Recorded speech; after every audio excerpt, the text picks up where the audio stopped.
Lalaglag ko na mga idol ang ating bangus.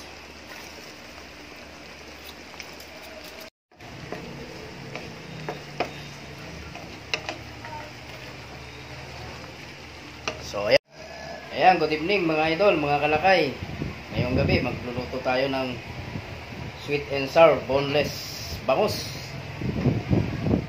Bago ako magpatuloy mga idol, papatiin ko muna ang aking mga followers at subscribers na lagi nakasuporta sa aking mga video. Pero bago ako magpatuloy mga idol, meron lang akong babatiin dahil nag-comment siya sa ating video. Ayan siya, si Rodelo Romero. Ayan. So tara mga idol, samahan nyo ako magluto ng boneless bangus dahil ito ang uulamin namin ngayong gabi.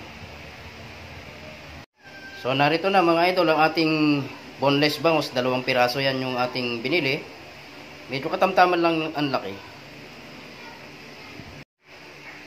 Ang gagawin lang natin, i-dip natin sa dito sa ating harina tsaka cornstarch, tapos nilagyan ko yan ng salt at tsaka pamintang durog.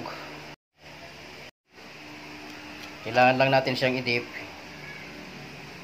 para at least may lasa na yung ating bangus. So ayan mga idol, naka-ready na nga para i-fry natin tong ating boneless bangus. So dito ang gagamitin kong kawali is yung non-sticky. Meron na tayong nakahandang mantika dito na mainit-init na. So i-fry na natin yan. Unahin ko na tong ulo guys. Ayan. So babalik ta rin lang natin yan para naman maluto yung kabila mga idol. Ayan. Kita nyo na golden brown na siya.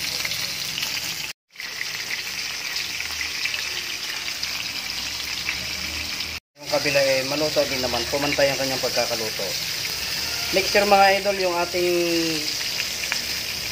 kalan naka-low fire lang para hindi mamadali yung pagkakaprito ng ating bangus. Hindi siya masusunog.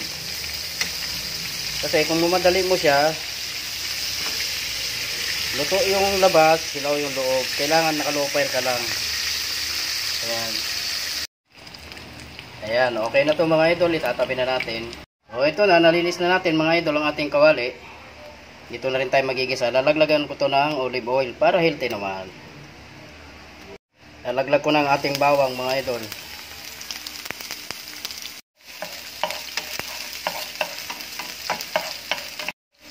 Para yung ginagamit natin pang prito is yung hindi olive oil. Yung gagamitin natin pang gisa dito is yung olive oil.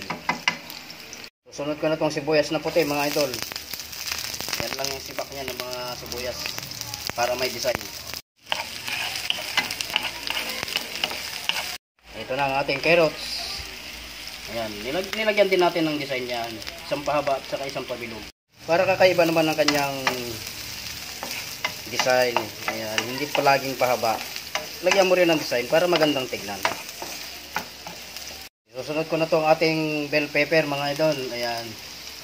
Ayan, halo-haloin lang natin mga idol para pumantay yung kanyang pagkakaluto. Okay na ako, ilalaglag na natin itong ating tomato ketchup. Isa natira sa gilid, ilagyan natin ng konting tubig. Ayan. Sarap nito mga idol. Mukhang mapaparami na naman ako ng kain nito. Lalaglagan ko to ng tubig na may cornstarch para yung texture niya or consistency niya is malapot. Ayan. Lalagyan ko ng konting asin, salt, at sasabayan din natin ng pamintang durog. Haluin lang natin para pamantay yung pagkakakalat ng paminta. Hindi siya mamuo sa isang tabi. Ayan. Lalagyan ko to mga idol ng 2 kutsarang asukal. At depende sa panlasa nyo. Kung matamis, 1 kutsara lang. Ako kasi gusto ko matamis na medyo maasim. Ayan, 2 kutsara yan mga idol. Haluin lang din natin ulit para kumalat yung kanyang tamis at matunaw yung asukal. Siyempre, lalagyan ko to mga idol ng konting pampalasa lang. Ang salarin, yung magic. Ayan, okay na yung mga idol, konti lang. Lalaglagan ko rin to ng 2 kutsarang suka. Depende sa panlasa nyo. Kung gusto nyo mas maasim, okay din. Kung gusto nyo hindi masyado maasim, kailangan matansya nyo lang. Eh, kita nyo yung texture niya, yung malapot na, oh. So, pwede na natin ilaglag ang ating bangus. Lalaglag ko na mga idol ang ating bangus. Ay, ilalim. Para yung nasa ibabaw, ma-absorb niya yung ating sauce. Ayan.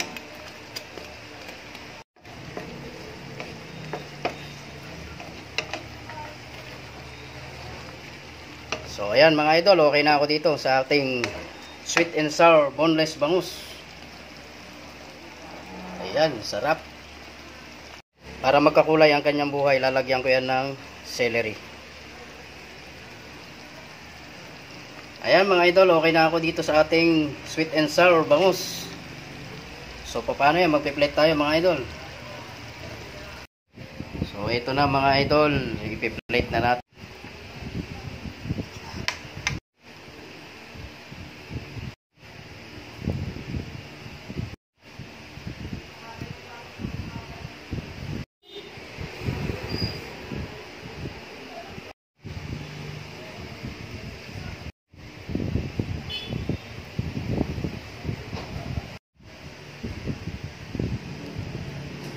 Natin to ng celery mga idol.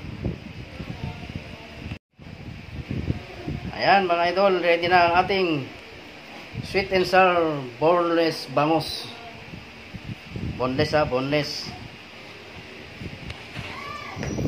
Ayan, nagpapasalamat ako sa aking mga subscribers at followers na laging nakasuporta sa aking mga video. Huwag sana kayong magsasawa mga idol, dahil marami pa tayong pagsasamahan na i-upload ko gabi-gabi. Ang mga lutong Pinoy lang naman yung kaya natin. Ayan, shout out sa inyong lahat. Mabuhay po tayo, mahal ko kayong lahat.